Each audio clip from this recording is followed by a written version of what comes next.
Welcome to God and Country Biblical Exposition. 2 weeks ago, on July 26, Congress's National Security Subcommittee held its hearing on UAPs, Unidentified Aerial Phenomenon. That's the new name for UFOs. I take it that the title UFO no longer has the connotation of seriousness and sophistication for these people, so now it's UAPs. Congress held similar hearings back in May of 2022 to hear the report of an investigation group started by Congress called the Airborne Objective Identification and Management Synchronization Group, the AOIMSG for short. And in that hearing, the conclusion was that UAPs, UFOs, are real. The task force compiled 143 incidences of UAP encounters, but the military doesn't know what they are, apparently. The sightings are frequent and continuing and often occur in military training areas or other designated airspaces. Other countries have reported UAPs, and the United States has communicated with these countries about their findings. The Pentagon also confirms the authenticity of several videos and images showing these UFOs, and you can watch this all online. The Deputy Director of Naval Intelligence, Scott Bray, testified that the task force does not have any wreckage or indications such objects are of extraterrestrial origin. So why this year is Congress having another committee on this issue? Well, because David Grusch, one of the investigators on the UAP task force, has come forward and claimed that the group did not tell Congress the whole truth. The truth is that the government has retrieved some of these vehicles and does have some bodies of non-human origin, and the Pentagon is keeping this information from Congress and the American public. This is what he found in his investigation and interviews and documentation. And this creates a constitutional crisis where a deep state bureaucracy, the military complex, is operating independently of congressional authority. And at this hearing, it was pointed out that Congress is not even allowed to see the budget for the Airborne Object Identification Group, the very organization Congress created. In the words of Congressman Tim Burchett of Tennessee, it's time to take our country back. We need to tell folks at the Pentagon that they work for us. We don't work for them. This is an issue of government transparency. We can't trust a government that doesn't trust its people. Also, recently, before this hearing, Congressman Gates, Burchett, and Luna went down to Eglin Air Force Base on a fact-finding mission, and they were denied access to any information about the base's recent interaction with UFOs. And so Gates had to explain to the officials there the constitutional chain of command, that Congress outranks these commanding officers. But the sad thing is, this was not immediately obvious to these military people. And this is a problem we have in many functions of government, that there is this deep state that operates as if it's above Congress. Congress is seen as an inconvenient nuisance, getting in the way of a totalitarian state. And so at the start of this UAP congressional hearing, the chairman, Congressman Grothman from Wisconsin, stated that this hearing was about more than UAPs, but the principles that define our government. And, at this point, I could do a whole program about how the deep state often operates independently of Congress. They create agency laws independent of Congress. Supreme Court had to recently slap down the EPA in 2 cases for overstepping its congressional mandates. But that's a whole other issue. In this program, I want to focus on the UFOs. Now, I wish I could tell you at this hearing that David Grusch and the 2 other witnesses revealed the details of the current Pentagon's UFO program. But for allegedly national security reasons, that meeting was held in private, so we'll never know. So much for transparency. And it's rumored that the military doesn't want anyone to know about this technology that they have retrieved and are still working on, because the technology is so advanced that whatever country has this technology would be unstoppable. This is about power and control. The silence over what the Pentagon has allegedly discovered about UFOs isn't because the military is afraid of public panic, that this will create an ontological crisis in the world, but because the Pentagon wants to be the first to reverse engineer what they've discovered. And according to insiders from some web sources, physicists and engineers still have not been able to recreate the systems they have found in these UFOs. The materials and how to activate these zero-gravity generators is still a mystery. It would be like taking a nuclear bomb back to scientists in the 1700s and asking them to re-engineer it. They know nothing about the principles behind how it works. They don't know anything about the atom, about radioactivity. They don't know how to refine uranium. Or if people in the 1700s were given a cell phone and asked to re-engineer it, they would look inside, and without a microscope, they couldn't even see the circuitry on the silicon. They wouldn't even understand how a silicon chip is even made. They don't understand anything about electromagnetic waves or binary code. So re-engineering advanced technology is not as easy as it might seem. Now, I know all this sounds pretty wild and loony, but if you do the research, you will find all of this firsthand testimony being reported.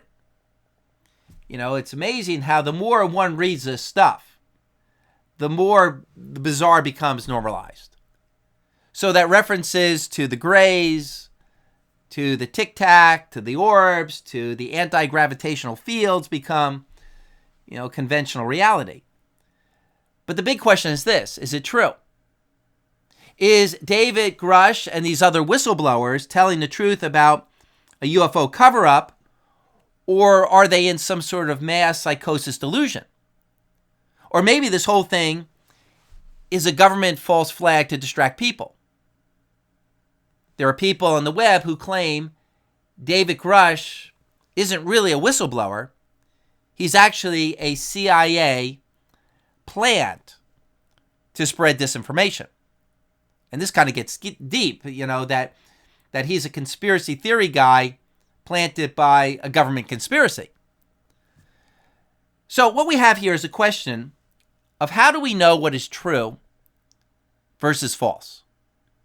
And this is why I see this UFO issue so significant. It challenges people in how to discern and determine what is truth. Like Pilate, the skeptic, who said, "What is truth?" John chapter 18, verse 37, "Therefore Pilate said to Jesus, 'So you're a king?' Jesus answered, 'You say correctly that I'm a king. For this I have been born, and for this I have come into the world, to testify to the truth. Everyone who is of the truth hears my voice.' And Pilate said to him, 'What is truth?'" So here Jesus says he has come to testify to the truth, and Pilate, like many relativists today, doubt that truth even exists. He doesn't even know how to determine what is true and what is false. And so this whole UFO phenomenon speaks to this issue of Christian apologetics. For example, in 1 Corinthians chapter 15, the Apostle Paul points out a number of proofs for the resurrection of Christ. First, 1 Corinthians 15:4, the resurrection was prophesied according to the scripture. This was an event that the inspired prophets foretold. Second, 1 Corinthians 15:5, the resurrected Jesus appeared to witnesses. First to Peter, then to the 12, then to more than 500 brethren, then to James, and then to the Apostle Paul. So here's the point. There are more than 500 UFO witnesses. If you go online, you can watch interviews in the National Archives. There are 35 hours of video where credible witnesses recount their UFO encounters. These are pilots, military personnel, doctors, university professors. These are not crackpots. So if you're interested in such things, look this up on YouTube. Cyrus Disclosure Witness Testimony by Quit Matrix. So, what are we to say to all this? From a biblical apologetic point of view, that we're to believe the 500 witnesses of Christ's resurrection, but we're not to believe the 500 plus witnesses of UFOs? Should we be claiming that those who saw those UFOs just misidentified what they saw? It was wishful thinking. It was just the reflection of some light. Well, that's what the critics of Christianity say about the 500 witnesses to the resurrection. That they must have been mistaken. They saw someone else beside Jesus. Someone who looked like Jesus. You know, a number of years ago, I did a presentation about proofs and apologetics. And to help people understand how biblical proofs operate, I illustrate my point with the example of an alien abduction. Now, I'm not saying that alien abductions ever happen, but I'm using it as an illustration. So if I were to claim that I was abducted by aliens, most likely reasonable people would not believe me. But what if I showed them some proof, such as the burn marks in my lawn where the flying saucer landed? Of course, someone would say that I took a blowtorch and made those marks myself. But then if I bring forth a witness that says I was absent for a period of time, but then I could have just been hiding out in the barn. Well, then I just show the cut marks in my body where the aliens put their probes, but I could have done that to myself. But then I bring forth a witness who says he saw a glowing orb in my backyard and actually saw me being carried off by strange creatures. But even then, someone could claim that that witness is in on the hoax. I mean, people tell lies as a gag, just to see how many people they can fool. You know, I know that's kind of a twisted sense of humor, but some people delight in it. There are people who create these lies and put them on the internet just to see how far they can go. Must give them some sense of power. But here's my point. There is no way someone could ultimately prove he was abducted by aliens. And even when the Bible says that in legal proceedings, by the mouth of 2 or 3 witnesses, let every word be established, the Bible is not claiming that 2 or 3 witnesses conclusively prove that something is true. The Bible is simply stating that it takes 2 or 3 witnesses before a claim should even be considered. Ultimately, what is truth is determined by one's worldview. For example, a prior belief in human depravity, a belief in the supernatural, a belief in aliens. I mean, if you don't have a prior belief in human depravity, you'll never believe that a criminal would have done a certain crime. One must begin with a worldview that allows for evil and deception. Now, for those who believe in aliens and UFOs, it would take very little evidence to convince such people of an alien abduction. But for those who do not believe in aliens and UFOs, all the evidence in the world will not convince them. So a prior worldview affects how we weigh the evidence. The evidence has to be there if something's to be true, but the evidence alone doesn't convince. I mean, there needs to be the burn marks in the grass, the missing time, the 2 eyewitnesses. But those proofs alone do not make true believers. And that's why there's this old adage that's true, which goes, a man convinced against his will is of the same opinion still. And the point I was making in that presentation is that biblical proofs and apologetics operate in the same way. The physical proof for the resurrection have to be there for the resurrection to be true. The empty tomb, the witness of the Roman soldiers, the witness of people seeing Jesus after the resurrection. But the Bible is not absolutely proving the resurrection on the basis of those evidences. The expected evidence is there, but final belief is based upon one's worldview. A prior spiritual moral decision, so that salvation is not granted to people who simply have greater mental powers of investigation or greater availability to the evidence, but God has created a salvation that is based upon man's moral choice. The moral choice determines whether you will believe the data, so that one doesn't even have to have first-hand evidence of the resurrection of Christ. They can still believe. People believe because they know morally in their hearts that it's true.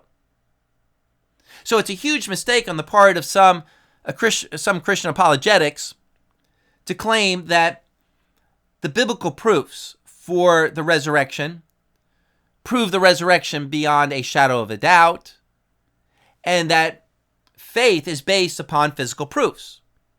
That's not true. Well, let's get back to UFOs.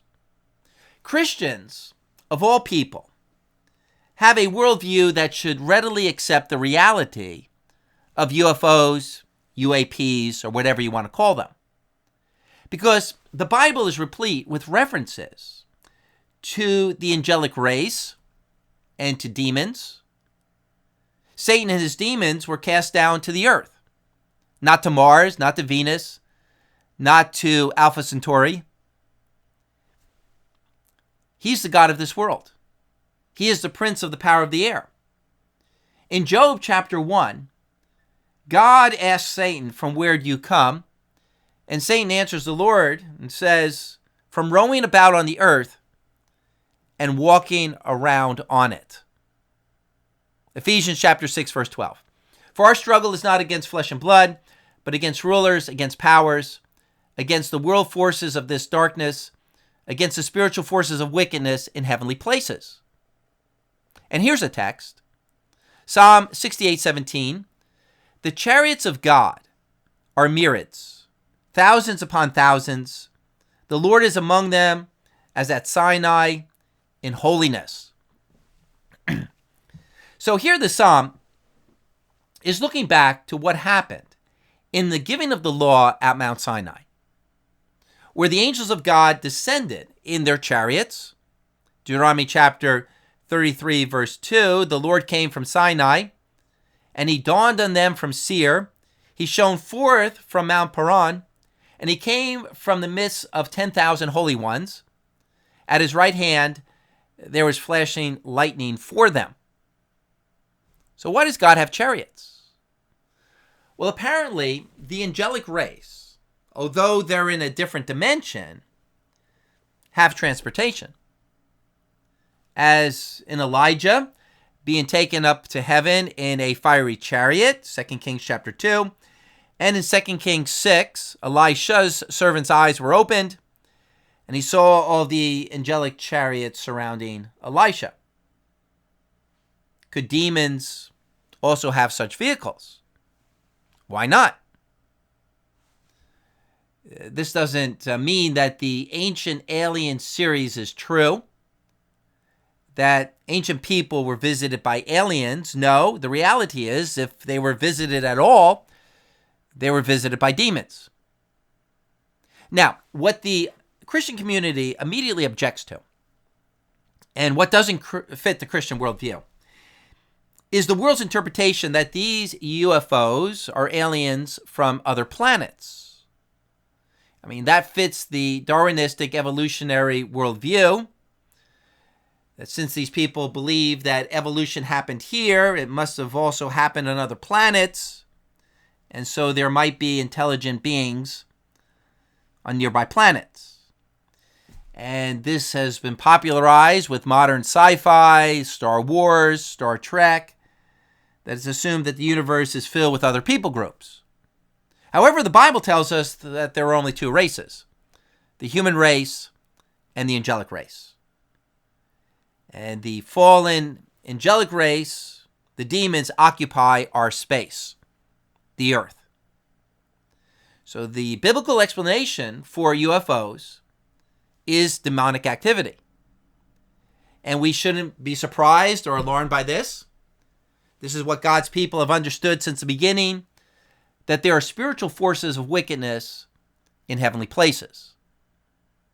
Now, in discussion about UFOs, proponents claim that the disclosure of UFOs will produce an ontological shock in the world. Ontological refers to the nature of being, who we are. And the claim is that the revelation of these alleged terrestrial beings from other planets will overturn many religious traditions.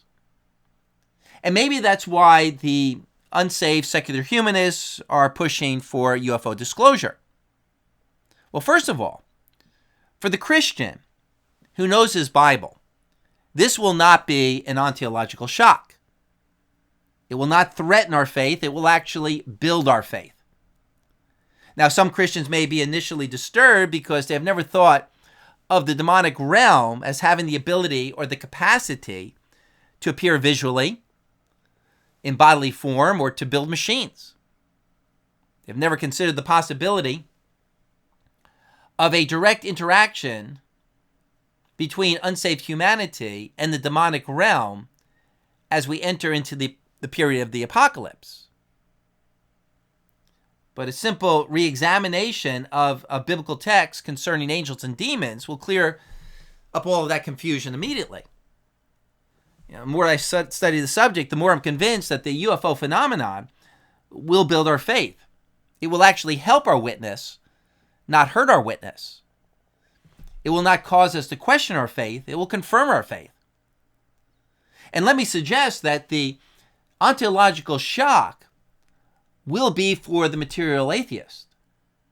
They will be faced with the reality of principalities in heavenly places, another race here on earth, ancient angelic beings with advanced intelligence and powers to operate in another dimension. So what the Bible says about angels and demons is actually true. Just imagine how the unsaved world will respond when they discover the truths of the spiritual world. How will they process this moral universe they have tried for so long to deny? Remember in the apocalypse, the Revelation tells us that the people of the world are blaspheming God. And my guess is that given the apocalyptic signs, they actually have to start believing in God, in the supernatural. And the Antichrist might even be overtly religious, not atheistic. But he'll likely depict God as that evil force that wants to keep people down and deny people knowledge. A Gnostic religion. And this revelation of the spiritual world will likely produce in the unsaved all sorts of anger and distress. Atheism and evolution are states of denial so that there's not this cognitive dissonance. People don't have to deal with their sin. They don't have to deal with where they're going to spend eternity. Now, of course, with more UFO disclosures and proof, there is going to be that continual deception, a doubling down on the aliens from other planets narrative, a way to deny God in the angelic realm. But the Christian community is going to see them for what they are, demons. The unsaved world will likely admire and worship these beings. Remember, the unsaved world, these are the same people who believe we all evolved from the random actions of chemicals. They believe that killing a child in the womb is justice. Already, most of the UFO proponents, much of the reporting is claiming that these beings are benevolent. They're promoting a Gnostic heresy that mankind can advance, that we are our own saviors, that the light is within us, that we're gods. Mankind just has to realize his own potential. And the message associated with these UFOs is just mainstream New Age religion. And that's no surprise, because consider the source of these UFOs. Satan and his demons are liars. 2 Corinthians 11:14, Satan disguises himself as an angel of light. So with more UFO disclosure, don't expect to be hearing the truth about these beings and their true identity, their origin, except from the Christian community. The testimony that I have read from a few in the military is that they know that these beings are demons. But I expect that's the minority position. Interestingly enough, Hollywood has just come out with a new movie called Jules. It's actually filmed right here in New Jersey. It's a comedy about how an old farmer and his wife take in one of these extraterrestrials, one of the Greys. And the point is that this Grey is kind, benevolent. He's the victim of human prejudice, and he helps bring meaning to life. That pretty much foreshadows what the future narrative will be. The same battle over worldviews. Who is the good guy? What is righteousness? God or Satan? That battle will still play out, but now on a different level, if you know what I mean. In closing, I've been talking as if these UFOs, these UAPs, are real. Well, in the congressional hearing, the conclusion last year and this year is that these UFOs are real. They are showing up on radar and visually. They're maneuvering like nothing we've ever seen on Earth. Again, one theory is that this is all just one big government conspiracy theory or mass psychosis. But my contention is that the reality of UFOs should be considered. It should not be alarming. It should not shake our faith, because the scriptures themselves support the existence of such beings inhabiting our world. The only surprise for Christians will be to discover that the demonic world can interact with our physical world more than we realize. And that's what I'm going to be discussing next week. That's a teaser. Next week I'll cover more of the discussion in these congressional hearings and address what the Bible teaches about demons creating and inhabiting physical bodies, and what might be the end goal of Satan in all of this UFO phenomenon. I could have crammed this all into this week's program, but I just returned from a week in St. Paul visiting my son and family, and I was barely able to get in this program. So thanks for listening. Thanks for your prayers and support. Keep the faith. Subscribe, like, share, leave a comment below, and may Jesus Christ reign.